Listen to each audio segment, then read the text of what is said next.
welcome back to the channel. Thank you guys for joining me this week. I'm really excited to see, of course, what the runes have to say for the week ahead.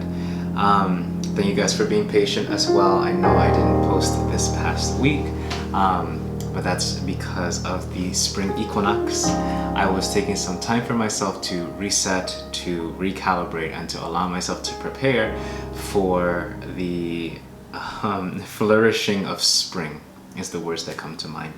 So I felt like I needed to take that space for myself to kind of re-evaluate things. So I hope you guys had a very blessed spring equinox.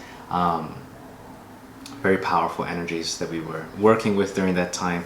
And also, this given week that we had just passed of this spring equinox, I do want to touch briefly on some of the astrological elements that I think are extremely significant. So one of them being the movement of Pluto into Aquarius. Now Pluto is one of the most slow-moving planets in the tropical astrological system.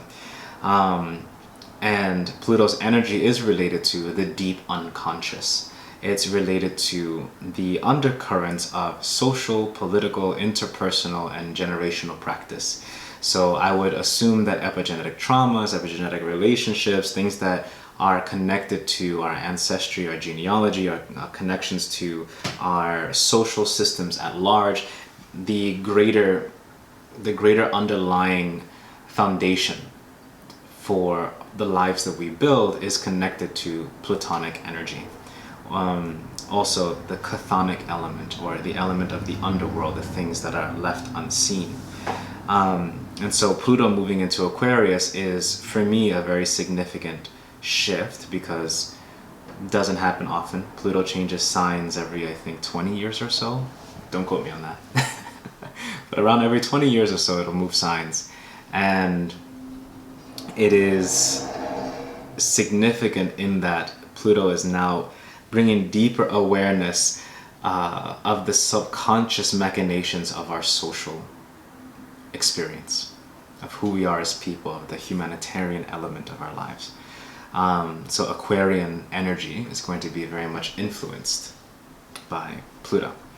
Then we had the Aries new moon, which is cool. And we also had Mars have moved into Cancer. So Mars's movement into Cancer, I think, is another important astrological moment for us, because I like to think of Mars in Cancer as the the sportsman, the track and field person, like think of someone who's doing sports, right? Basketball, whatever it is. And they're about to take the shot, or the gun's about to go off, or the race is about to start. And it's that moment when the athlete closes his eyes, or closes her eyes, or their eyes. And when they close their eyes, they take that deep breath in. That to me is Mars in Cancer, right? Because our planet of challenge, our planet of risk-taking, of standing up for ourselves, of the fight, our inner fighting force, right, is now in a space ruled by the moon and ruled by our emotions. So we can find ourselves in spaces of frustration, of anger, of deep emotional turbulence. But taking a moment to take that deep breath in, and when the gun goes off, just go, right? Just start running. Just connect to yourself, connect to your body, connect to your feelings, and know that you have the ability to manage them, right? I think that's the theme and the lesson of Mars in Cancer. So, a lot of beautiful energy. So let's see what we got for the runes.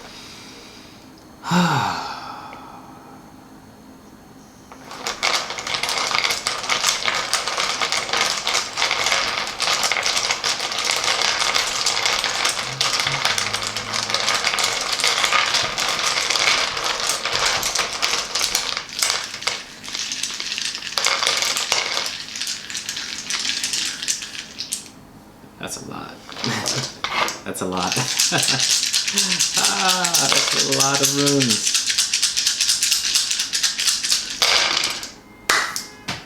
That's a lot of runes. There's so many. Very interesting energies. Okay. So, let's go through it. Now, as I was doing the shuffle, I was hearing also, you know, we are going to be feeling a lot of turbulence for the next week. And I think it is because of the transitions astrologically that we've been experiencing. And so give yourself space, time, give yourself areas or avenues of self-expression that allow you to really sit with those feelings and those emotions as they come up. So during the beginning of the week, so starting today, Monday, well, I'm shooting this on Sunday, but starting this on Monday. So Monday's energy in starting of the week, we have Perthro, which fell in Merkstaff position. And we also have Manas that fell in Merkstaff position as well. I find this unique simply because Perthro represents the divine feminine. It represents the high priestess energy for those who do tarot. Whereas Manas here, or Ehwaz, actually this is not Manas, this is Ehwaz. Yeah. So this is Ehwaz in Merkstaff. Sorry. So Ehwaz in Merkstaff, Ehwaz is a beautiful rune because it represents social relationships, social connection, things like that. It represents joy, happiness, springtime energy, right? But to see these two together feels to me, if I were to put it into the perspective of tarot, the high priestess upright and the empress in reverse. So I interpret that as this: we start this week off with a necessity to ground ourselves more fully in our emotional body, to find spaces where we can create safety and security for our nervous system, safety and security for our sense of self, right? It feels that many of us are tapping more fully and more deeply into the principles of our magnetic self, our magnetic body, the things that we draw to ourselves, right? And what I'm hearing is that it's time to clear the magnet, to clean off the dross, because you know how certain magnets, when you put them spaces, they pull out a lot of iron filings, right? So it feels to me that for the past week we've been gathering a lot of energy. So now we're starting this week off with the necessity of releasing that energy in some way, pulling off the iron filings from our magnetic body, right? And really clearing that space for us, because we have Ingwas here next to it, Ingwas being the rune of grounding and the rune of like securing oneself, right?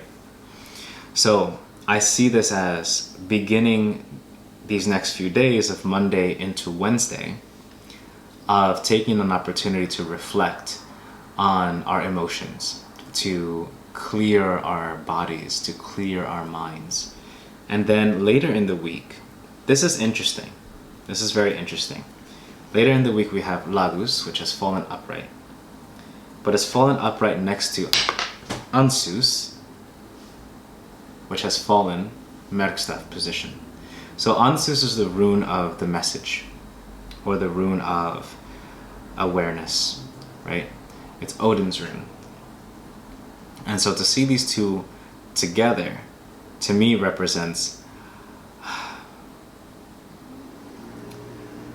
there is deep emotional creativity when allowing yourself to access your frustration and your emotions. And sometimes, it's a very unique message, so of course take what resonates, leave the rest. But sometimes our mind tries to rationalize things, tries to rationalize experiences and circumstances, such that it downplays the emotional volatility, the emotional viscosity, the thickness of our emotions, right? And it feels to me that towards the end of the week, we're going to be giving ourselves an opportunity to let our creativity, to let our emotional depth and awareness blossom in the unknown, to blossom in the spaces that we don't understand what's going to happen next, This whole week feels like we're becoming comfortable with the unknown, comfortable with surrender, comfortable with things as they start to shift and change around us. And the great challenge is to allow ourselves to receive these changes as they come, even though we may not know where they're taking us. So we have towards the end of the week, Algis in reverse, Algis in Merkstaff position. And Algis, of course, is the rune of protection, the rune of the taboo, the rune of boundaries. And to see this rune in reverse represents to me, as we were just discussing, this release, this surrender, this allowing ourselves to be present with the unknown, even if the unknown is inside of us. So that's what I see for this week ahead.